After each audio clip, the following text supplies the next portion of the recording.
तो basically it is telling that कि student detail dot names equals to student marks dot name, मतलब जो नाम यहाँ है वो नाम यहाँ पे भी होना चाहिए. अगर ये दोनों रोज मैच कर रहा है only then that details has to be extracted and view has to be created. And then we are performing a query select star from marks view. तो ये रहा स्टीफन, कैथरीन, डेविड, अलीना. ये चार नाम ही क्यों डिस्प्ले हुए? क्योंकि ये चार नाम ही दोनों में कॉमन है जो हमने कंडीशन डाला है. इक्वल्स टू मतलब जो नाम दोनों में होना चाहिए होगा वही डिटेल्स एक्सट्रैक्ट होगा. So this is how you create view from multiple tables. Next, you're deleting a view. Deleting view is similarly what we delete for अपना normal table, that is drop view name. So उससे क्या हो जाएगा?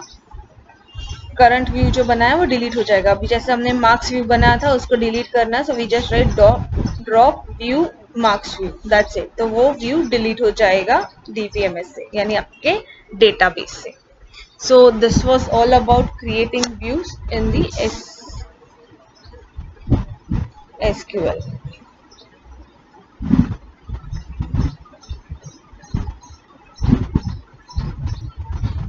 The next topic we are saying is SQL joins. Now joins are very simple to understand. I told you DBMS as a whole is simple to understand. You only need to know how to write the queries. See, when we hear the word joining means क्या होता है? To combine two things. Correct. So when we talk about SQL join, it means we are joining two or more tables in SQL. That's why we are calling it as joins. Following joins we can perform in SQL, that is inner join, left outer join, right outer join, full outer join and cross joins. ये joins आप perform कर सकते हैं SQL पे. So let us see how we can perform that one by one. So ये रहा पहला. First we have staff table, we have payment table. So query simple लिखनी है. When it is join ना, you have to remember one thing that जो भी आप table बनाते हो ना उसका एक object बनाना होता है. एक table उसका object. So using that object only you can put conditions. So that is the basic thing for joins. क्योंकि views भी ऐसा ही होता है, joins भी ऐसा ही होता है, पर views में हमने कभी भी object नहीं बनाया, वो allowed नहीं होता है. रिव्यूज में हमें कॉलम नेम करना भी होता है, हम स्टाफ डॉट आईडी या पेमेंट डॉट आईडी ऐसा पूरा लिखते हैं, table name dot column name if you remember.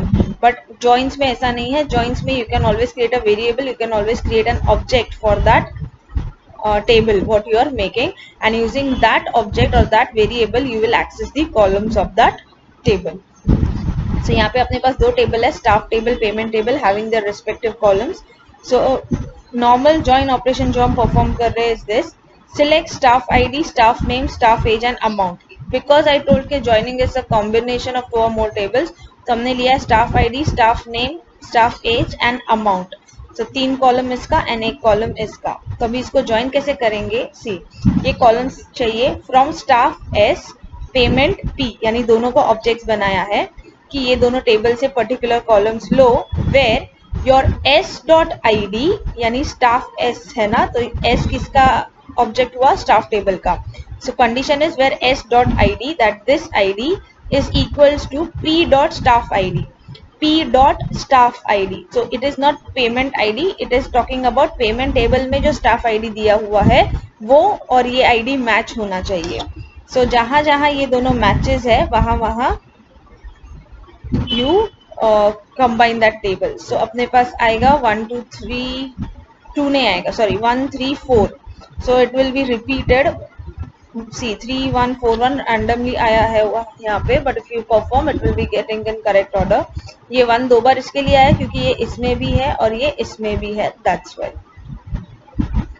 So joins में rows repeat होता है. So this is how you perform the normal join over here. Next we are going to see SQL outer join. Now SQL outer join, all the content of both the tables are included together, either they are matched or not. If you take an example of employees table, just a second. Yeah,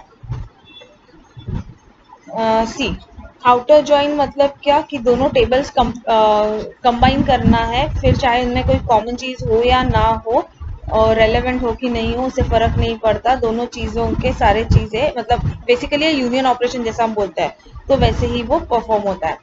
सो उसके दो types है, left outer join, right outer join. Left outer join, also known as left join, it returns all the rows from left table combined with the matching rows of the right table. मतलब as I said कि normal outer join perform करोगे तो सारे रोज retrieve होंगे matching हो या ना हो, बट अगर उसमें भी स्पेसिफिकली इफ यू वांट तो we have two types, right join and left join. तो लेफ्ट जॉइन में क्या है कि जब भी आप लिखते हो स्टूडेंट इक्वल्स टू डिटेल्स, तो लेफ्ट हैंड साइड पे कौन सा टेबल हुआ, स्टूडेंट टेबल हुआ.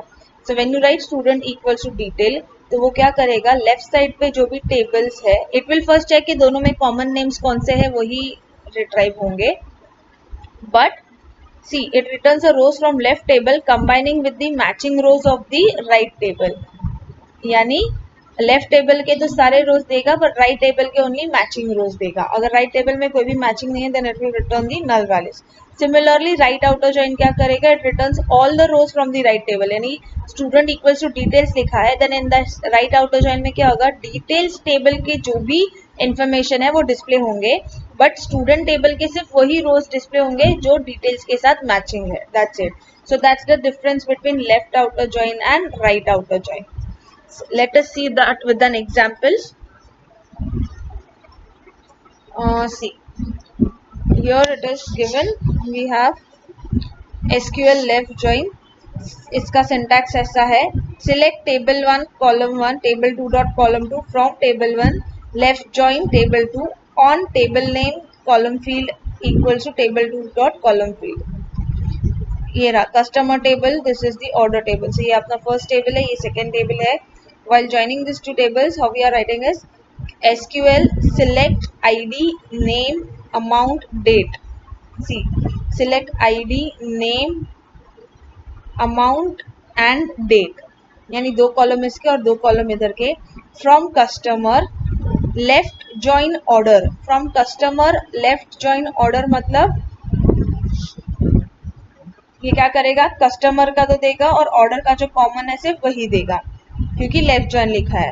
From customer left join order on customer dot I D equal to order dot customer I D. मतलब ये कस्टमर आईडी और ऑर्डर डॉट कस्टमर आईडी, ये आईडी एंड ये आईडी जहाँ पे सेम है वहां पे. So in that case what should happen, customer left join order table. So customer के सारे आने चाहिए और ऑर्डर में से सिर्फ वही आने चाहिए जो इन दोनों के बीच में कॉमन है.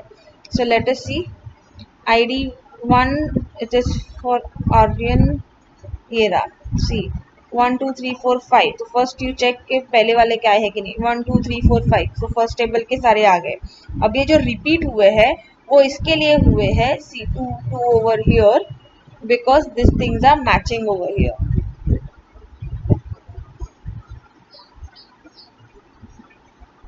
Customer ID 2 is matching over here.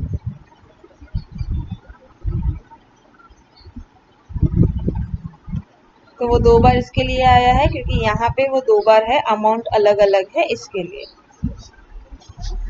So that is how this left join works. As I told you क्योंकि कस्टमर लेफ्ट है और ऑर्डर राइट पे है, so you are writing customer left join order. So left join मतलब customer table के सारे रोज आएंगे, order table में से सिर्फ मैचिंग रोज आएंगे. Similarly will go for right join. Right join में भी सेम चीज करना है, सिर्फ the syntax over here is left के जगह पे राइट लिखना है और उसका see things will be over here. Same चीज की है हमने. From customer right join order, तो अभी क्या होगा, ऑर्डर टेबल के जितने भी डिटेल्स है वो सब डिस्प्ले होंगे बट कस्टमर टेबल के सिर्फ वही डिस्प्ले होंगे डिटेल्स जो कॉमन है ऑर्डर टेबल के साथ. तो ये रहा, वी हैव 2 2 3 4. बट इसमें अगर देखा जाए तो ये दोनों के कॉमन सेम ही है, तो सिर्फ इसके लिए ये डिस्प्ले हुआ है. So this was about SQL right join. Now we are going for SQL full join. Full join is a result of combination of both left and right outer join and join the tables having all records from both the table. It puts null on the place of matches not found. मतलब जब हम दोनों joins perform करते हैं तो उसे full outer join बोलते हैं. उसका एग्जाम्पल देखते हैं. ये रहा syntax, select star from table 1 full outer join on table 2 और हम कंडीशन देंगे कि कहाँ पे आईडी मैच होना चाहिए या क्या होना चाहिए. So let us take two examples. ये रहा table A table B. So the resulting table for full outer join will be A, M, A,